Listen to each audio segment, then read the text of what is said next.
Friends, நம்ம எல்லாருமே ஈகராக எதிர்பார்த்துட்டு இருந்த அந்த நாள் வந்துருச்சு. அதாவது என்னென்னா, ராகவா லாரன்ஸ் அண்ணா வந்து என்ன முடிவு எடுப்பார், என்ன சொல்லுவார் அப்படின்னு சொல்லி இன்றைக்கி சொல்கிறதா சொல்லியிருந்தாரு. அதுக்கு தகுந்த மாதிரி அவர் வந்து இன்டைரக்டாக டிவிக்கில் தான் வந்து ஜாயின் பண்ண போகிறேன் அப்படின்னு சொல்லியிருக்காரு. அவர் சொன்னதில் நிறைய விஷயம் வந்து சொல்லியிருக்காரு. அவங்க அம்மா கிட்ட பேசின கான்வர்சேஷன் ஆகட்டும், இங்கே மக்கள் எல்லாருமே கேஸ்ட்டை தாண்டி, காசை தாண்டி, எல்லாத்தையும் தாண்டி விஜய்ங்கிற ஒரு பர்சனுக்காக ஓட்டு போட்டு இங்கே ஒரு பெரிய சரித்திரத்தையே உண்டாக்கியிருக்காங்க அப்படின்னு சொல்லி ஒரு ஃபுல்லாக எக்ஸ்பிளைன் பண்ணியிருக்காரு. இது எல்லாத்துக்குமே இந்த டிஎம்கேக்காரங்க என்ன சொல்ல போகிறாங்கன்னு தெரில. அதுவும் இல்லாமல் தளபதி வந்து எவ்வளவோ பண்ணியிருக்காரு. ராகவா லாரன்ஸ் சொன்னால் அதுக்கு மேலே இன்னும் நிறையா பண்ணியிருக்காரு. இப்போ இவங்கெல்லாம் வந்து ரூலிங் பார்ட்டியாக வந்து ராகவா லாரன்ஸ் வந்து திருச்சியில் நிற்க போகிறாரா இல்லை வேறு என்ன இதில் நிற்க போகிறாருங்கிறது இன்னும் தெரியல. அது இன்னும் கன்ஃபார்மாக சொல்லலை. சப்போஸ் அவர் வந்தாலுமே இவனுங்க தெரியுமா ரெடி பண்ணி வச்சுருப்பாங்க. ராகவா லாரன்ஸ் வந்து ஆக்டர் தானே, அவங்க வந்து தமிழ்நாட்டு மக்களுக்கு என்ன பண்ணியிருக்காங்க அப்படி அப்படின்னு சொல்லி அவரையும் வந்து அடிக்க ஆரம்பிச்சிருவானுங்கன்னு தோணுது.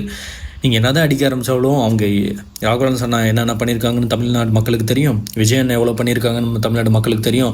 அவங்க 2 பேரும் சேர்ந்தா எவ்வளோ நல்லது நடக்குங்கிறதும் தமிழ்நாட்டு மக்களுக்கு தெரியும். ஸோ வெயிட் பண்ணி பார்ப்போம். இன்டெரக்டாக தான் சொல்லியிருக்காரு, இன்னும் டேரெக்டாக வந்து ஜாயின் பண்ணுற வரைக்கும் வெயிட் பண்ணுவோம். கண்டிப்பாக எனக்கு தெரிஞ்சு வந்து ஜாயின் பண்ணிடுவார் தான் நான் நினைக்கிறேன்.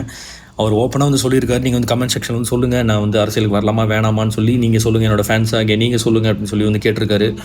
அவரோட கமெண்டில் போய் எல்லோரும் சொல்லுங்கள், வாங்கண்ணா ஒன்றா சேர்ந்து வந்து தமிழ்நாடு வந்து கொஞ்சம் முன்னேற்றுவோம், இந்த பெண்களுக்கு அகேன்ஸ்ட் நடக்கிற தப்பெல்லாம் வந்து ஸ்டாப் பண்ணி தமிழ்நாடு மக்களுக்காக நம்ம வந்து உழைப்போம் அப்படின்னு சொல்லி எல்லோரும் ஒன்றா சேர்ந்து நீங்கள் நான் எல்லாருமே ஒன்றா சேர்ந்து அது வந்து சாதிக்க முடியும். ஏன்னா அவர் வந்து எல்லா ஏழை மக்களுக்கெல்லாம் எவ்வளோ ஹெல்ப் பண்ணிகிட்டு இருக்காரு உங்கள் எல்லாருக்கும் தெரியும்.